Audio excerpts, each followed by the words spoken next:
এখনো যেমন উত্তেজনা সৃষ্টি করলেন, এতটুকু যদি না থাকে, প্রেমের কি স্বাদ বলো যদি কাটা না থাকে। আমরা সেই কারণে মাননীয় স্পিকার, মাহমুদ দারুইশের প্রেমিকা তাকে জিজ্ঞাসা করেছিলেন, মাহমুদ আমাদের দেখা হবে কবে? উনি বলেছিলেন যেদিন যুদ্ধ থামবে। প্রেমিকা জিজ্ঞাসা করলেন, যুদ্ধ কবে থামবে? উনি বললেন যেদিন আমাদের দেখা হবে। মাননীয় স্পিকার, ওনাদের সাথে আজকে আমাদের সম্পর্কের জায়গাটা এরকম চলে গেছে। কবে আমাদের মিল হবে? যেদিন ওনাদের শুভবুদ্ধির উদয় হবে। শুভবুদ্ধির কবে উদয় হবে? যেদিন আমাদের দেখা হবে। আপনাদেরকে ধন্যবাদ জানাই। অনেকে শহীদ রাষ্ট্রপতি জিয়াউর রহমানের আদর্শের কথা বলেছেন, খালেদা জিয়ার কথা বলেছেন। আসেন সেই স্বপ্নের সিঁড়ি বেয়ে হেঁটে চলি। যদি আমরা ব্যর্থ হই, তাহলে কবি হেলাল হাফিজের ভাষায় আমরা উত্তর পুরুষের ভীরু কাপুরুষের উপমা হয়ে থাকব। নিশ্চয়ই আপনারা সেটা চান না, আমরা তো চাই না। আসেন সেই পথ ধরে হাঁটি। ওনাদের সাথে আজকে আমাদের সম্পর্কের জায়গাটা এরকম চলে গেছে। কবে আমাদের মিল হবে? যেদিন ওনাদের শুভবুদ্ধির উদয় হবে। শুভবুদ্ধির কবে উদয় হবে? যেদিন আমাদের দেখা হবে। মাননীয় স্পিকার, আমার 26 সেকেন্ড সময় আছে, আমি আরো 5 মিনিট সময় চেয়েছি। মাননীয় স্পিকার, জি, আপনাকে 4 মিনিট সময় দেওয়া হবে। 4 মিনিট।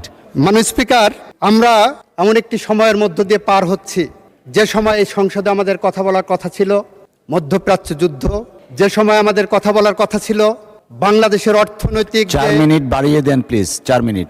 আমাদের অর্থনৈতিক যে মেরুদণ্ড ভেঙে গেছে, সেই মেরুদণ্ডকে কিভাবে সোজা করতে পারি, এ সময়ে কথা বলার কথা ছিল আমাদের জুলাই যোদ্ধাদের স্বপ্ন কিভাবে বাস্তবায়ন করতে পারি।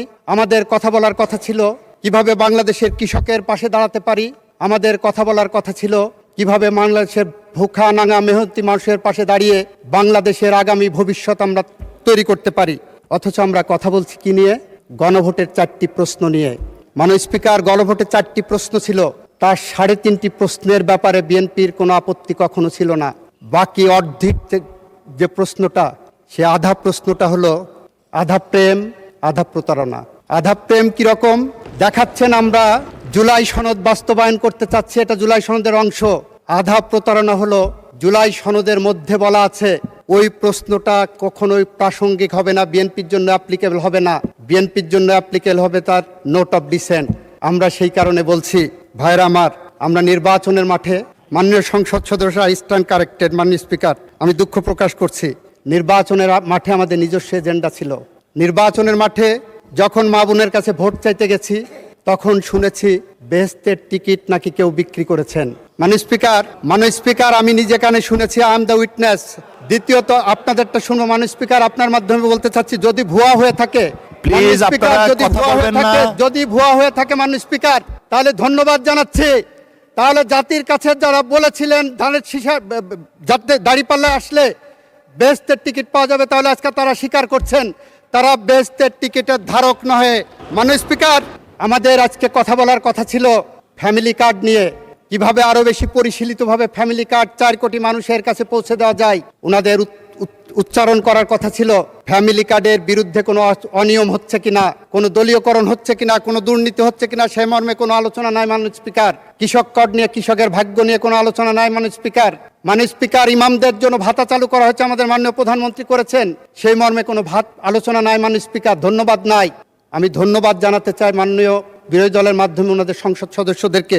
এই সংসদ মাঝে মাঝে নির্জীব হয়ে গিয়েছিল, মাঝে মাঝে অনাহুত কারণে, উইদাউট এনি রিজনেবল গ্রাউন্ড ওনারা বয়কট করেছেন, উত্তেজনা সৃষ্টি করেছেন। এখনো যেমন উত্তেজনা সৃষ্টি করলেন, এতটুকু যদি না থাকে, প্রেমের কি স্বাদ বলো যদি কাটা না থাকে। আমরা সেই কারণে মাননীয় স্পিকার বলছি, আসেন বাংলাদেশকে গড়ি। আসেন শহীদ রাষ্ট্রপতি জিয়াউর রহমানের আদর্শে গড়া যে বাংলাদেশ। আপনাদেরকে ধন্যবাদ জানাই। অনেকে শহীদ রাষ্ট্রপতি জিয়াউর রহমানের আদর্শের কথা বলেছেন, খালেদা জিয়ার কথা বলেছেন।